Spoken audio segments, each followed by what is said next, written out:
righteous, the best of warriors, and everybody could trust him. So he says, everybody can trust. People feel protected when you are around. Now you want to leave it all because you say you don't want anything? What are you doing? Like a Robin Hood. Like a Robin Hood, yes.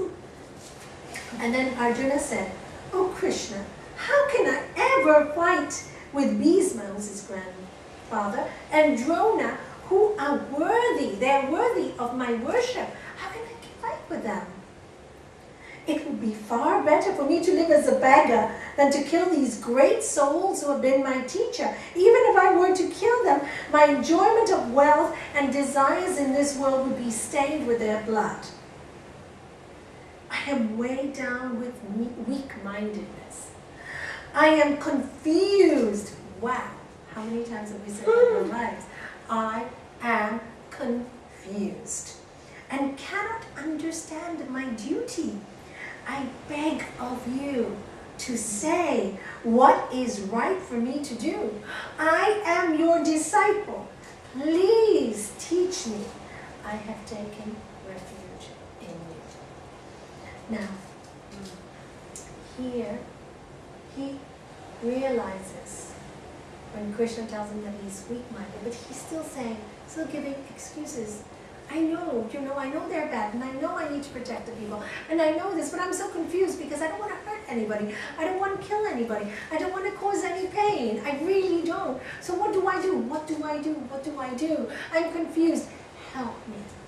And this is where we get help from the universe. We talked about it again today outside. When you show humility, you see, always conversations are for a reason. When you show humility, and you bow before the teacher, you will get knowledge. You will get knowledge. We were talking about this. And he realized, I'm so confused, I don't know what to do. Please teach me, because one side of him knew he had to go into battle, and the other side really didn't want to. So, he wanted to learn. And he explains further. You see, when a person doesn't want to do something, how many excuses will they give? Thousands, right? Because of this, and because of that, and because of this, and because of that. I do not see any remedy for this deep grief that parches my senses. Even if I were to achieve prosperous and unrivaled royalty here on earth, and even in the heavens. Now he's trying to tell Krishna, please, he's hoping to say all these things, so Krishna is going to tell him, no, you don't have to fight this battle, go home, right? This is what he wants Krishna to tell him, right? And then he goes and looks at Krishna and goes, I won't fight. I made a decision. Because Krishna doesn't say anything. He goes, I just won't fight. I'm not going to do it. Then, oh great, then Krishna seemed to smile. Because he understood him. He understood the psychology. He smiled at him and spoke these words to the despondent warrior who was standing in between two armies. You are grieving for those who should not be grieved for, while uttering would-be words of wisdom. The wise don't grieve for living or for the dead. Now, this is the first step in understanding what yoga really is. Here, Lord Krishna is giving Arjuna the meaning of what wise really is, what wisdom really is. And he says, you know, you're grieving for them, you're feeling bad for them. Why? They don't deserve it. Do they deserve it? No, they shouldn't. Why should you grieve for them? They produced their own situation, didn't they? So don't I always say sometimes spiritual people, we feel too sorry for people who do bad things? And nowadays, why do we have so many criminals all over the world? Why are so many people disturbed? Because there's no guidance, there's no discipline. My husband was telling, how many times you've heard, my husband was telling me this when he was alive. He was reading an article in papers, and he said, you know, darling, look at this, how ridiculous. A robber goes and robs a man. This guy hits him on the head, causes an injury to protect his house. The robber takes, the thief takes the guy who owns a house to court. And guess he what? wins. He wins the Yeah. case. Yes. It's madness. Yeah. It's absolute madness. Sometimes you have to defend what is yours. You have to, because that's what you were given to defend. But you see, our world is like that, so the world wasn't much different at that time. Huh? Human beings are human beings. So this is what Krishna is trying to explain to him. You know, these people are doing wrong. You have to do something about it. You're the one that's been chosen. Then he says, don't you know what wise is? That which is embodied experiences the body's childhood, youth and old age, and also in time acquires another body. This does not disturb one whose mind is calm. Now he's explaining to him who he really is. He said, look, in this lifetime, in this one lifetime, you experience a baby's body, and then a teenager's body, and then an old age body. And from this old age body, you will get another body in another lifetime. So if you're really wise, you will not worry about it. So, as the senses contact the object of senses, as the senses, the 5 white horses, contact the object of senses. What are the objects of senses? Anything that is the senses are attracted to, as it makes connection to it. For example, if you fall in love with somebody, you fall in love with a person, nothing wrong, right? What happens is you fall in love with a person and you become possessive, then you want ownership, then you got jealousy, then that's when you become, what do you say in Spanish? Apega. I love the word. What? Apega, to get stuck, to glue onto, right? So yeah, it's correct. Is that correct? Yeah, Is that the word? I don't use it very often, but it is the word for attachment. Attachment, yeah, to get stuck to, Yeah. right? So he's saying, but if you know the truth, then you won't worry about these things. You won't. And of course, when you contact these things, you will feel, of course, you're going to feel hot and you're going to feel cold, you're going to be pain and you're going to have pleasure. It's life. These sensations come and go. They're impermanent. Patiently endure them. Great Prince. Now he compliments him. Yeah? He tells him, encourages him. You're a great prince. When you come to this world and you contact with this world, there will be heat and cold. There will be pleasure and pain. There will be all of that. But everything will pass.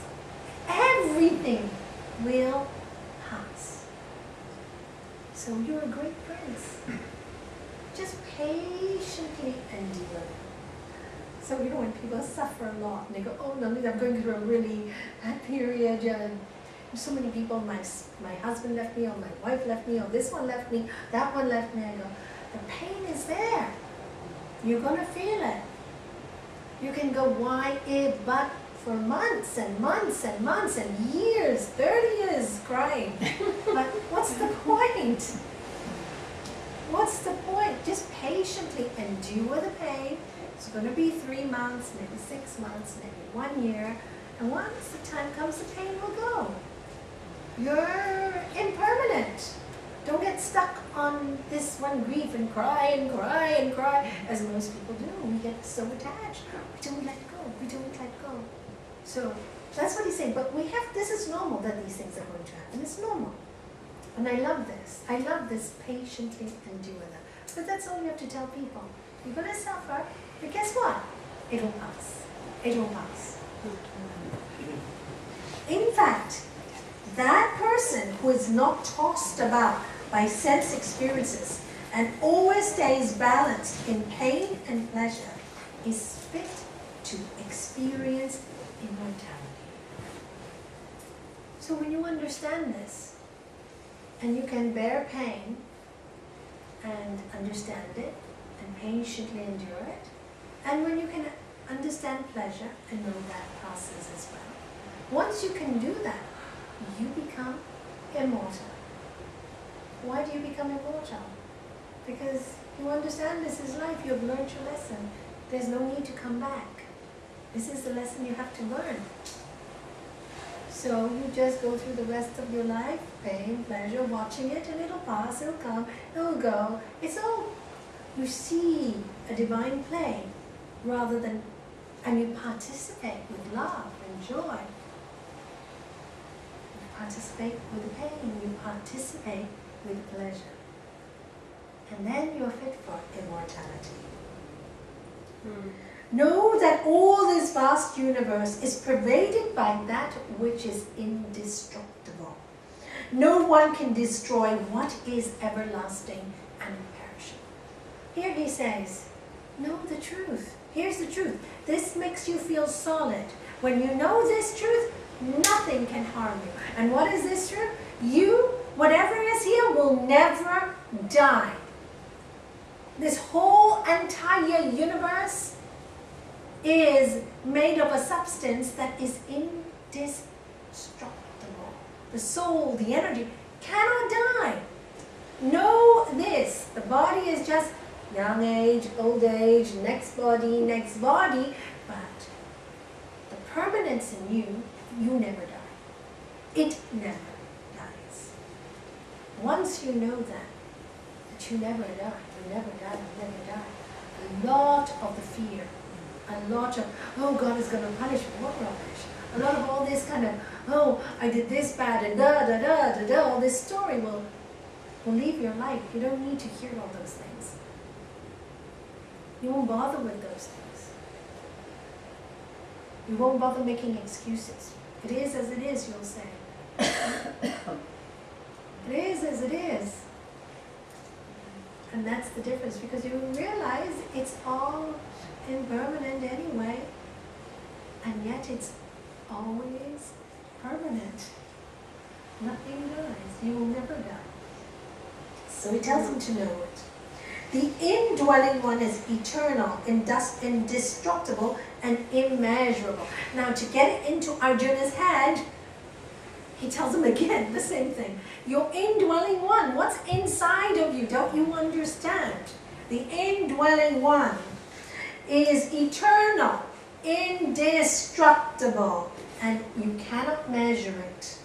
The bodies of the indwelling one are impermanent. The bodies are permanent.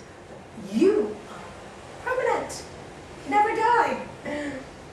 Whoever thinks that Atman or the self does the killing or can be killed misunderstands. The soul never kills anybody. The real you will not kill anybody. The body just has to do the duty that's been meant to do or brought to earth to do. But the soul does not do anything. It's impermanent. It's indestructible. Doesn't get involved. Like Lord Krishna said, I will sit in your chariot, but I will not fight. That self doesn't kill, nor is it ever killed. It is not born, and it does not die. Unborn, eternal, and ancient. The self is not killed when the body is killed. What does that mean? You say, but I'm born. I'm born. It says it's never born, it doesn't die. What does that mean? I understand it like this. This is the way I understand it. You know, when I first read this, I could not understand it, but then, oh, it's very simple. Space is always there. Space is indestructible. It's space. If you look out, the universe is always there. It's there. It's there. We occupy that space. The body occupies the space, but the space is there. This is why when you're in the presence of a great soul, the energy, you can feel it. You can feel the energy transmits. Because why? The space is not limited anymore. And with a great soul, the space, they have more energy, they fill more space. So, because they're not limited to body thinking, this is my body, this is my life, this is all I have. And this is a body, has a job to do. Whatever the job is, I'll do it to the best of God's ability, not mine. So this is what it says here. Whoever truly knows the self, indestructible, again, see how many times he repeats it? So don't worry if you don't get it the first time. There's 12 chapters. Correct. It repeats and repeats and repeats. Like a mantra. And it's like I a feel mantra. like walking out because I'm still in chapter 1 all that after all these years. I know. Really, I'm sorry. Why do you feel sad you're not in chapter 1? You're much further than you know. You just get caught in the pretties, that's all. Hey, give it time. Be patient. Yeah, but like you are convinced. You know you are in the space. You are part of the space. I'm in the play. I like the play. I don't want to lose this, you know? I like the play And too. really, I feel... You think I don't like the play? I love the play. I'm having fun with it. Look at Yeah, what a but pretty you don't sky. fear dying. You don't fear moving on. You know. I'm sorry, I'm interrupting. I promised myself I wasn't going to interrupt. Okay. But And you will know. really, You will. You will. Maybe you haven't come face to the death. She Very has. I don't want to. Ah, She lost her Oh, brother. you mean with a relative? yes, or- yes. She lost her brother, and it hit her very hard. So, And there I could tell that the body's something different to what makes us. Yeah. But still, you know, I think I'm not acting out of fear because when may I carry on now? we should Sorry. carry on. Yeah. Yes. Yeah. Carry on. Sorry. They've all Because when you read that part, I instantly felt, you said Arjuna wasn't acting out of fear. But I really felt that he wasn't acting out of goodness. He didn't want to hurt anyone. He wasn't acting, so far, what's come across to me is he wasn't fearful. He just didn't want to commit harm, which could also be different. I mean, I'm not saying I'm Arjuna because I don't act out of fear. But is it different? It is. He did not want to cause harm. But he was placed in a position of great responsibility, whether he liked it or not. You know, we are given things to do in this life sometimes we don't want to do. And yet we know we need to do them. Isn't it true? Duty. And his karma brought him back as a great warrior. Otherwise he would have been made a Brahmin and a priest, and he could have gone to the mountains there. I don't need to fight, I'm a Brahmin. In fact, a Brahmin and a priest should not fight. Should not, because then even when a war comes to them, they should not fight, because that is not their battle. They're Brahmins. They should stay out of it. Do you understand? Look at his duty. But then Lord Krishna's given him the explanation, saying that the soul is not dying. Yes. It's only a body. He's given him the answer for his worry of harming them. Yeah, He's whether saying it's that fear you or are not goodness. really harming them.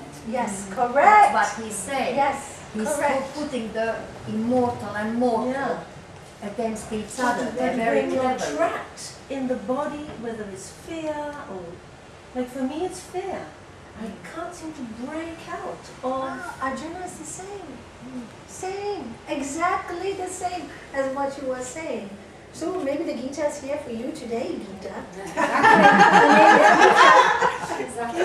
That is your name, so you will achieve the song of God. Don't worry. Patiently endure your mind stuff. Patiently endure. It will pass. It's impermanent. I think it's the greatest knowledge we have ever learned here. Me too. I have to thank my master very much for this knowledge. I do every day. I'm very grateful for it. and my father, my great teachers in life. And me too. Yes, So- it's true.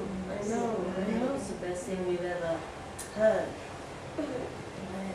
It's a struggle, and you do not want to fight. No, but I also don't want to sit in a room waiting for the fear to go. So your answer will come. Your answer will come. It will come, don't worry. When you ask, you always receive. Sometimes it seems a long time in getting the answer. Sometimes you feel I'm never going to get the answer I need. But the message there is just wait. Just wait. When the time is right, everything will come to you because you have patiently endured. Oh, may I tell you a beautiful story of the car, or is it wrong to tell the story? No, Can I tell it? Would you like to tell it? No. Ole, would you like to tell it? No. Ole and Kim, who are sitting there, they've been running around with this broken down car for the last few years. And it's really no more window. And they make enough to feed their family and take them to school. But I have no extra. And recently Kim's taken on a job, so she works and she teaches in her spare time. But still, these things cost a lot of money. So they've been worried, where's the car coming from? And the place where she has worked offered them this car, this beautiful car, which I saw on Saturday, which Ole took to help me pack all my last minute boxes because I was in so much pain. I didn't tell him, but he so kindly went to my house, picked up all the boxes and brought them, the rest of my boxes to me. And this beautiful car that they got for €1,000. It's beautiful. It's like a bus. Isn't it beautiful? It's like a bus. It's like a Family bus. It's a Chrysler Voyager, Ah, people seven-seater. carrier. Wow. Like a people Yes. carrier. through Kim's work. They said, wait, It's patient, wow. patient. Great. Yeah, patient. Now, when I saw that car, I go, no way you could get this car for $1,000. Just no way, tinted windows, lovely doors, beautiful. It's right. He said, not me, Kim. So, and the way they got even that €1,000 to pay for it is another miracle. Let them tell it themselves. So, everything works for the good when you patiently endure. This time they really wanted to see it through themselves without asking anybody for any help, and do it trusting God this time. It's very hard when next day you know your car may break down, you've got kids that go to school, you've got groceries to buy. First, her work gives her a moped. She bears that too. And then, when I saw this car, I just really, on Saturday morning, it made my day. I thought, if this isn't a miracle, what is? And I thought about God, Arjuna saying, you know, Lord Krishna saying to Arjuna, because I love this line, patiently endure. 1 year, 2 years, how long have they been enduring? 9 years, 10 years, enduring one loss after another loss. They lost their home, then they lost something else, and just endure, just endure. And they suffered, it's not that they didn't. Trust, endure, trust. I know the highest good is looking after me. And really, when I saw that car, I cannot doubt that they will always be looked after now. Because they did the test of 12 years. 12 years? Yeah. Yeah.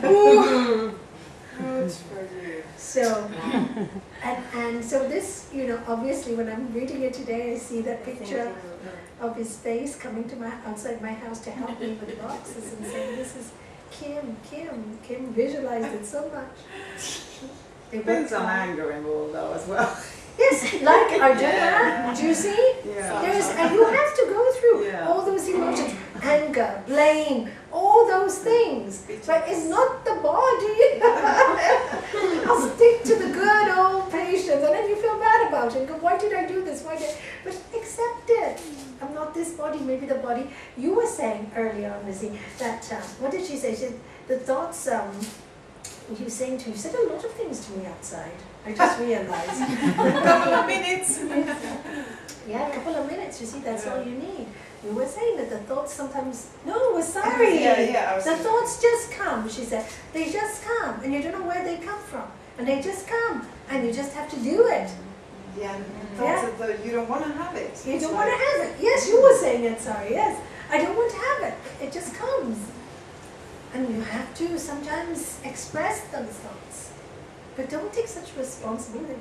You know what Gurudev used to say to me, which I love? He said, you know, sometimes, Nalanie, you don't like yourself because you have these horrible thoughts. In the early days, I was greatly troubled, like you, by this horrible mind.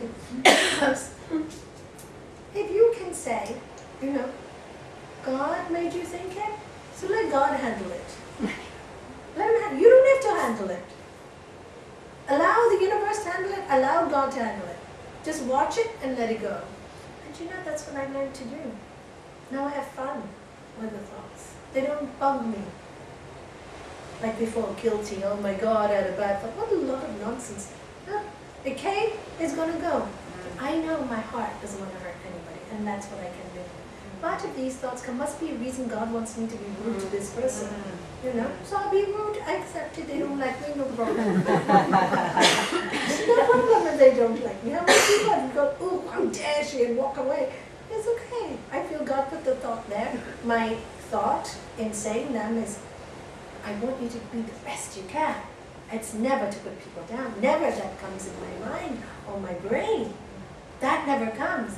Is, I want you to do the best you can, because I know you can do it.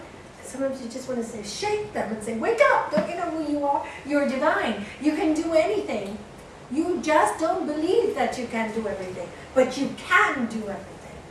And that's my message to people. You just don't forgot. And that's what he's telling to Arjuna as well. You just forgot who you are. Don't get so involved in this petty stuff. I often feel, you know, that without the body and the mind, we will be okay. But still you would You know, the body's always saying, oh, pain here, pain there. When you sit still, I thought, oh, blaming body is always trying to disturb me. Who are you to disturb me? I tell my body quite often. Then the mind comes and I said, you're the second one, like the two bad twins. The terrible twins. Yeah, they're disturbing me from time to time, and I'm thinking, go away. That's a good one to They come to teach you to love them too. Pleasure or pain. You know, I learned something very wise from my father when he had cancer and he had pain all over his body. I never forget, it was New Year's Eve, I tell this story. I think I must have told somebody. He'd come out of hospital 2 days before New Year's Eve. He had laser treatment, he had prostate cancer. It keeps you young, it keeps your muscles moving, it makes you exercise, you know. But that's all by the by. But when you have the deep faith, it takes you to a very real place in your worldly living. How do you build the faith? Faith, go back to your practice every day. This week, this is your homework, right? Who am I? What am I? All is going to be well. Doesn't matter if scary things happen. I'm going to get over it. I'm going to surf the wave. I am going to. When? Up to you, universe. I will just do my bit till you say when. I'm not in charge of when. I don't know when I'm going to die. So when this is going to come to me, I don't know when. Let it go of the when. But I trust if the thought has come to me,